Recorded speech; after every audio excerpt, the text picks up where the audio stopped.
La Negació de Sant Pere. La confraria de la Negació de Sant Pere, coneguda popularment com el Pas del Pollastre, té els seus orígens en 1867.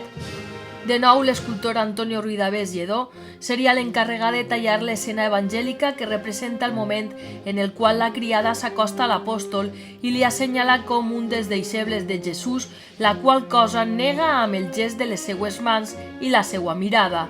El soldat representat en l'escena contempla atentament la figura de Sant Pere. Segons conten els evangelistes, després de l'últim sopar, Jesús va predir l'abandó dels seus deixebles. Pedro va respondre: «Encara que anares per a tota ocasió de caiguda, per a mi no». Jesús li va dir: «En veritat et dic que aquesta mateixa nit, abans de que cante el gall, em negaràs 3 vegades». Pedro li va dir: «Encara que haguera de morir amb tu, no et negaré». I el mateix van dir els altres.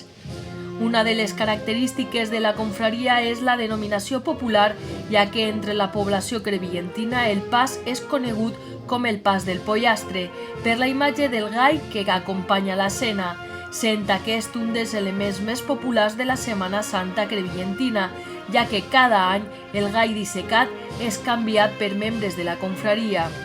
El tron, tallat per l'artista oriolà Eduardo Botí el 1959, format per 2 cossos, amb disseny i decoració d'inspiració renaixentista, adaptant-se perfectament a l'estil de les imatges tallades per Ruidavés.